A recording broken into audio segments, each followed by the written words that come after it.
Meaning of Holy Island. Holy Island. Holy Island. Holy Island. Holy Island. Holy Island typically refers to Lindisfarne, a tidal island located off the northeast coast of England.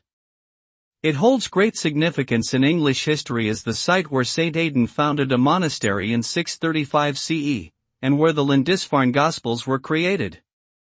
Today, it is a popular tourist destination known for its stunning natural beauty, historic sites, and peaceful atmosphere. Accessible only during low tide, visitors can explore the ruins of the monastery, walk along the beach, and enjoy local food and drink. Overall, Holy Island is a cherished cultural and spiritual landmark in England.